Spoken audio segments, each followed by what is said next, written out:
Hola, muy buenas con todos. Nosotros somos el grupo C4 y está conformado por Intriago Vázquez Yulisa, mi persona. Moreira Palacios Yeriel. Ponce Castillo Carlos. Y yo soy Cristina. Ok, el primer tema sería la semántica lógica. En un sistema lógico no consta de un conjunto de fórmulas como las especificadas en la sintaxis. A las fórmulas también se les asigna una interpretación a través de la semántica de los sistemas lógicos proposicionales. Una proposición es definida simplemente como un objeto al que se le asigna un valor veritativo o un valor verdadero, que en los sistemas clásicos solo pueden ser o verdadero o falso. La inexistencia de una relación sencilla y más o menos explícita entre oraciones de la lengua natural u oraciones lógicas genera la necesidad de una sintaxis en la que las categorías sean muy explícitas y al mismo tiempo tengan una función semántica pesada. Según Van Dijk, uno de los sistemas embarcados en la búsqueda de tal sintaxis explícita, semánticamente orientada, es la gramática categorial de Montage, basada en una larga tradición de teorías lógicas. Uno de los propósitos de este sistema es la traducción de las expresiones de la lengua natural a estructuras sintácticas no ambiguas y la proyección de las expresiones resultantes en un lenguaje de lógica intencional. Ya. En este tema también nos vamos a basar en lo que son los tipos y facetas del significado. Pero para entender las facetas y los tipos tenemos que entender qué es el significado. En el concepto de significado es un estudio fundamental que existe en todas las investigaciones de docentes de las ciencias semánticas. El significado es una función interna de la lengua, el cual es obligatorio en todos los signos que incluyan el significado. Pero este también puede ser aislado de la lengua en el pensamiento. Ya. Tenemos también lo que es que son bueno, aquí por otra parte, aquí es que el filósofo americano Bromfield presenta una famosa explicación sobre lo que es el significado lingüístico.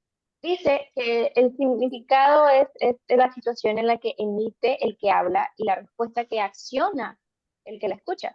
Es decir, que el significado se produce en la situación del habla, en la manera de transmitir un mensaje, sin entrar en discutir sobre los procesos psicológicos que suceden en la mente del emisor al querer expresar algo y en la del receptor al querer interpretar el mensaje. Ya, tenemos tres ejemplos básicos en lo que podemos ver en nuestro diario vivir, por ejemplo, en una conversación cotidiana. En este contexto puede ser que el significado lingüístico sea que el hablante como que exija algo en específico y el oyente acate esa orden. Por ejemplo, un ejemplo sería que el hablante diga, ¿puedes abrir la puerta, por favor? Y el oyente acata esa orden. Luego tenemos lo que es las instrucciones en el contexto laboral o el académico, ya sea en la parte en la que el jefe o el supervisor da y asigna una tarea y el oyente lo que hace es receptar esa tarea y la hace tal cual se le ordena. Luego tenemos el anuncio público, que es en el momento en el que el hablante o el anunciante en sí da una información, por ejemplo, de un evento, un concierto a tal hora en tal lugar. Entonces el oyente capta esa información y él está en la decisión de ir a esa hora y al lugar al que se le indica.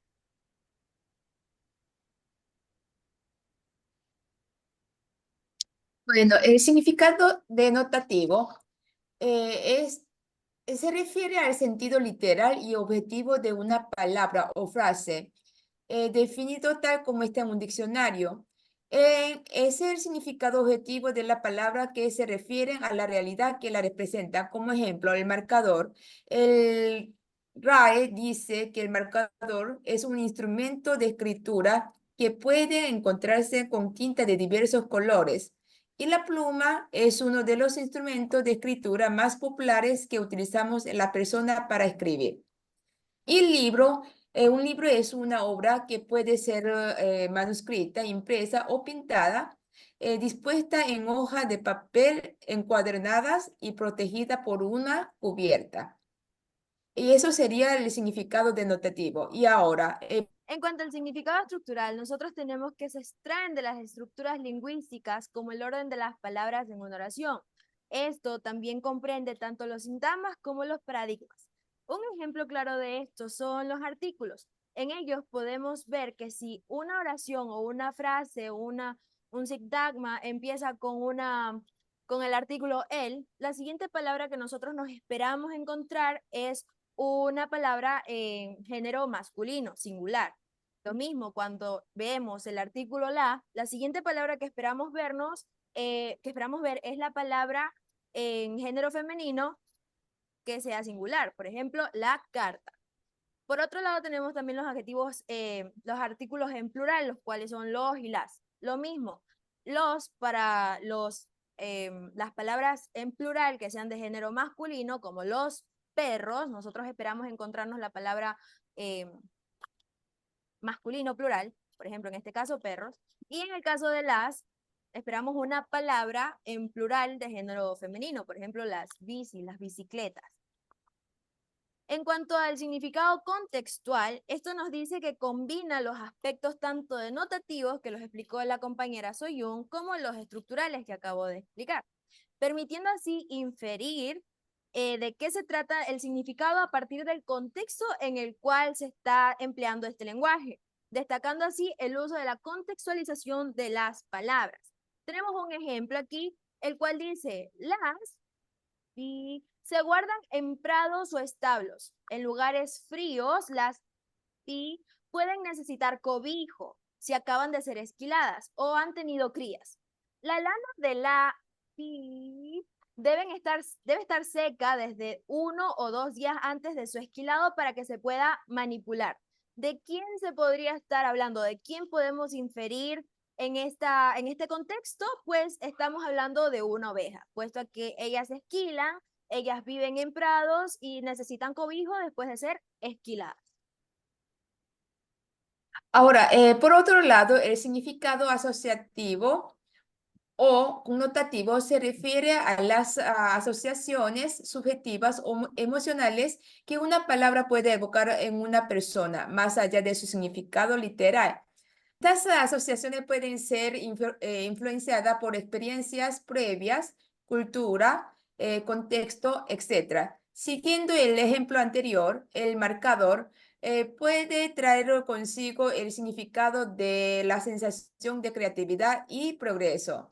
Y la pluma puede ser que para una persona ejecutivo puede ser un contrato o para un estudiante puede ser un buen recuerdo del colegio o mala experiencia porque tuvo una calificación mala en un examen, puede ser algo negativo.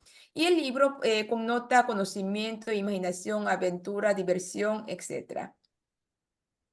Ahora, también tenemos otra palabra que es luz. En el significado denotativo se refiere a la radiación electromagnética visible por el ojo humano que permite la percepción visual y la iluminación. Y en contrario, la connotativa, el anterior, puede evocar asociaciones emocionales como esperanza, claridad, entendimiento o guía debido a su uso de expresiones. Tenemos una oración con esta misma palabra. En ejemplo de connotativo tenemos, después de tantos días oscuros, su sonrisa fue como un rayo de luz en mi vida. Y ejemplo de denotativo tenemos como la lámpara emite luz que ilumina la habitación. En resumen, el significado denotativo se refiere al significado literal y objetivo de una palabra, mientras que el significado connotativo se refiere a las situaciones subjetivas y emocionales que una palabra evoca a una persona. Aquí tenemos otros ejemplos, que la media naranja puede ser mitad de la naranja o la media o sea, su pareja. Tenemos un ejemplo de grillo como un insecto y otro, las mujeres o los hombres que son infieles también le dice grillas o grillos. Eso ha sido todo por hoy. Muchas gracias por poner atención a nuestra exposición. Gracias. Bye. Bye.